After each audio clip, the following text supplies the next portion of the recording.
the Jagdpanzer IV. This was one of Germany's late-war armored vehicles, made to economically destroy Soviet armor with its large gun and low production cost. Jagdpanzer translates to hunting tank. The Jagdpanzer IV is a tank destroyer. When the Jagdpanzer IV was equipped with a 7.5cm Pak-42 L70, that's the same gun equipped to Panther tanks, the Jagdpanzer IV did indeed hunt and destroy enemy tanks. Jagdpanzer IVs were also equipped with 7.5cm Pak-39 L48s and some L43 guns. Though the same caliber, these guns were shorter and fired a shorter round with less propellant. These guns were less powerful but still highly capable, using the same ammunition fired from late-model Panzer IVs and Stugs. Not you. That's better. The Jagdpanzer IV was meant as an upgun replacement for the Sturmgeschütz, or Stug 3. The Jagdpanzer was a foot shorter than the already short Stug 3. The Jagdpanzer IV was 6 feet 1 inches, or 1.85 meters tall. This flat panzer replacement of the Stug did receive some pushback from General Heinz Guderian, who played a central role in the development of German tank doctrine. Guderian felt the Jagdpanzer IV would divert resources from the Panzer IV, which chassis the Jagdpanzer used. Guderian further felt the Stug 3 was performing well in its adopted tank destroyer role. Hitler, however, wanted his tank destroyers improved and upgunned.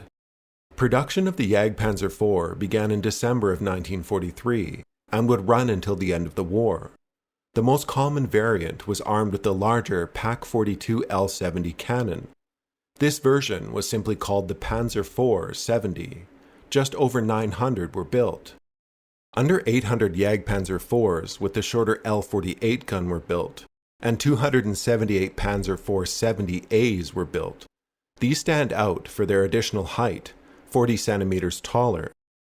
This design came about as an attempt to speed up production by simply placing a Panzer IV 70 superstructure right onto an unmodified Panzer IV tank chassis. Jagdpanzer IVs were good tank destroyers. They fought against the Western Allies in Normandy and at the Battle of the Bulge. Against the Soviets, they fought all along the Eastern Front. Their armament meant they could take on any enemy tank that approached them.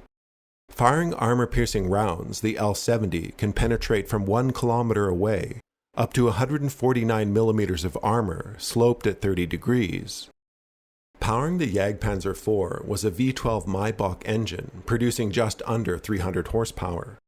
The vehicle weighed 25.8 tons and had a maximum armor thickness of 8 centimeters at the front, where armor sloped 50 degrees.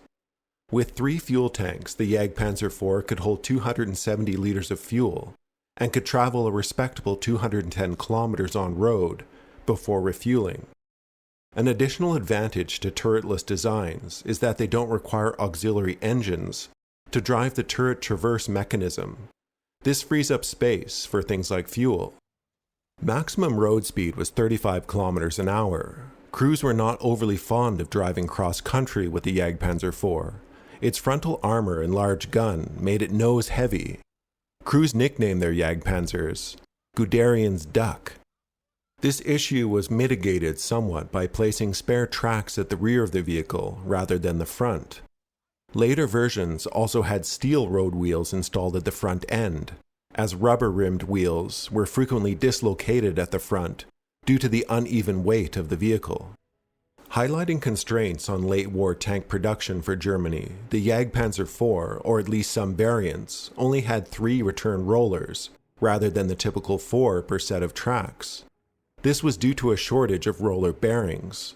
The Jagdpanzer IV was most deadly used at long ranges in support of other tanks, or when it was stationary laying in ambush.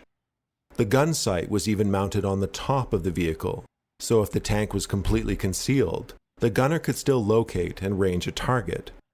This periscope moves along an arched track and is surrounded by a sliding piece of metal so the slot remains covered as the gun and scope traverses. The commander's hatch has a 360-degree rotating periscope. In front of this hatch was a smaller hatch. which allowed the use of a retractable scissors periscope. Suspension comes from a leaf spring design, meaning an escape hatch was easily installed in the floor to help improve survivability for the crew.